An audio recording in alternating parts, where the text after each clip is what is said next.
आशा करता हूँ आप सब बहुत अच्छे होंगे। मेरा नाम है सिद्धांत अग्निहोत्री। स्टडी ग्लोस पे आपका बहुत बहुत स्वागत है।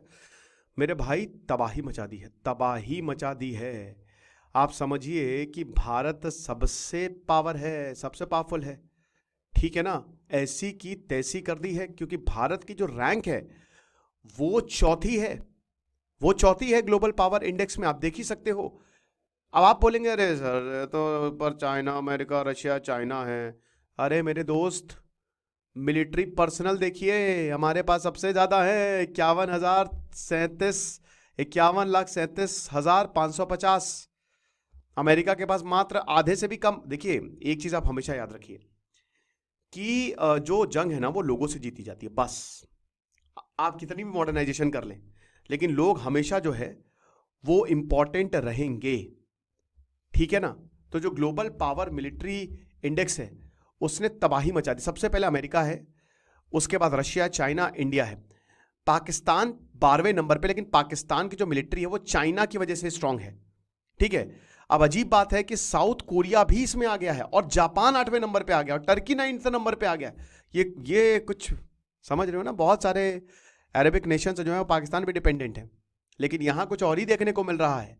तो चलिए इसकी बात करते हैं, बहुत अच्छे से चीज़ों को समझते हैं। तो देखिए, हम सबको पता है, ये इंडियन एक्सप्रेस का बहुत ही शानदार आर्टिकल है, क्योंकि पूरी दुनिया में इस समय हर जगह वॉर है, ठीक है। इस समय आपको पता है पूरी दुनिया में 60 आर्म्ड कॉन्फ्लिक्ट्स चल रही हैं, और ये बढ़ने वाला है। आज तक कभी भी इतनी कॉन्फ्लिक्ट नहीं हुई। एक तरफ हम कहते हैं यूनाइटेड नेशन है, पीस है, बट कहां पीस है? आप मुझे बताओ। पूरी दुनिया तो लड़ रही है एक तरीके से। वर्ल्ड वॉर 3 तो है ही है, वर्ल्ड वॉर 3 हो चुका है। वर्ल्ड इकोनॉमिक फोरम बताते हैं कि जो सिविलियन फेटलिटीज है वो 30% तक बढ़ गई 2023-2024 में, एक साल के अंदर अंदर, जिसमें मिडिल ईस्ट, नॉर्थ अफ्रीका और ईस्टर्न यूरोप आता है। अब आप मुझे एक चीज बताइए, हमास इजराइल का युद्ध हुआ, क्या मिला? इतने लोग मर गए, क्या मिला? कुछ नहीं मिला।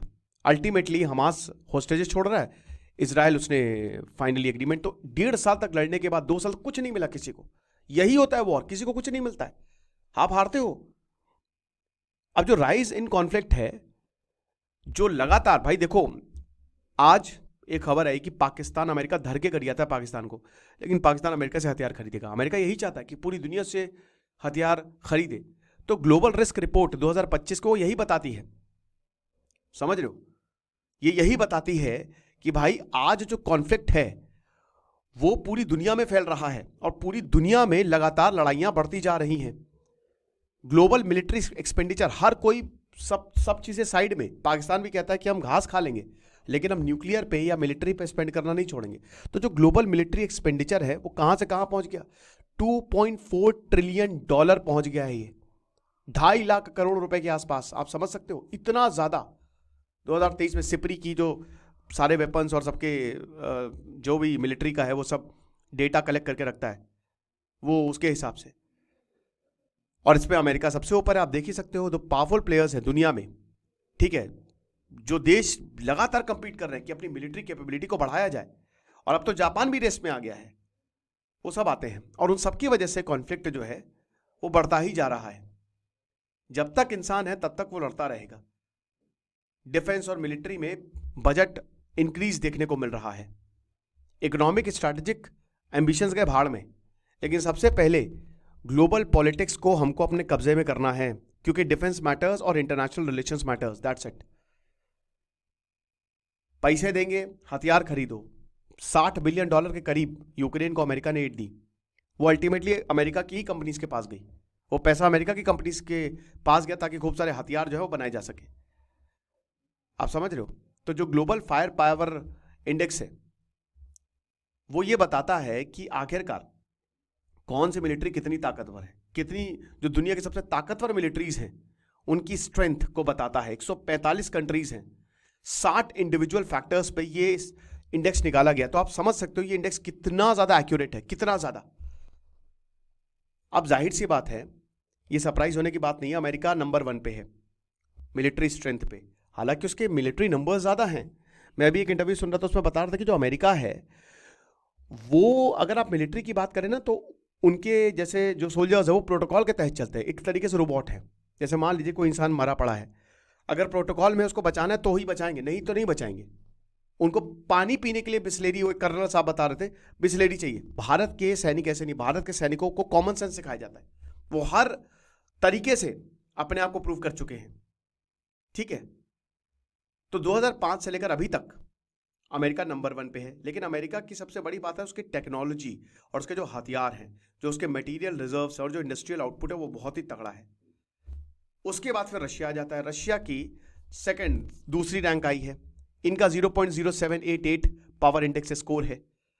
ओके, तो अगेन अब रशिया ने यूक्रेन वॉर में क्या साबित किया? घंटा कुछ नहीं साबित किया। यह पता चल गया कि बड़े बड़े हथियारों से कुछ नहीं होता है। रशिया सोल्जर्स की कमी पड़ रही थी। मैंने क्या बताया कि अल्टीमेटली बैटल में आपको सोल्जर्स ही लोग ही जिताएंगे, इसीलिए भारत सबसे ताकतवर है। आपको ईरान, नॉर्थ कोरिया का सपोर्ट लेना पड़ा, चाइना का सपोर्ट लेना पड़ा, तब जाके आपकी मिलिट्री इतनी स्ट्रांग हुई है। चाइना तीसरे नंबर पे है, ठीक है। चाइना जो है वो तीसरे नंबर पे है, उसका क्रेडिट कह रहे शेयरिंग जो स्कोर है चाइना का वो 0.0788 है। और याद रखिएगा 60 इंडिविजुअल पैरामीटर्स पे है। अब जाहिर सी बात है चाइना ने रशिया के साथ अलायंस किया, वो भी इसको बूस्ट किया, अपनी मिलिट्री कैपेबिलिटीज को वो एक्सपैंड कर रहा है, इन्वेस्टमेंट डिफेंस और डेवलपमेंट में काफी ज्यादा कर रहा है। फिर उसके बाद चाइना पूरी दुनिया में एक्सपैंड कर रहा है, एशिया, अफ्रीका, साउथ अमेरिका, सब जगह। जिबूती में तो चाइना ने मिलिट्री बेस बना लिया है, ये चीज है। और अब फिर साउथ कोरिया 5वें नंबर पे है। अभी भारत की भी बात करेंगे। यूनाइटेड किंगडम जो है वो 7वें। लेकिन सबसे बड़ी बात ये है, 6ठे नंबर पे है। France, UK, America, Russia, China तो रहते ही थे, ये साउथ कोरिया, जापान, टर्की का ना ये कमाल है। यानी कि एक तरीके से डिफेंस कैपेबिलिटीज जो है वो लगातार बढ़ती जा रही है, राइट। और मिलिट्री पर्सनल में सबसे ज्यादा इंडियंस है, सबसे ज्यादा इंडिया में आप देख सकते हो। चाइना में भी इतने नहीं है, टोटल मिलिट्री पर्सन जितने चाइना से भी इंडिया के 20 लाख ज्यादा है, 51,37,500 550। चाइना में भी देखिए 31,70,000 है।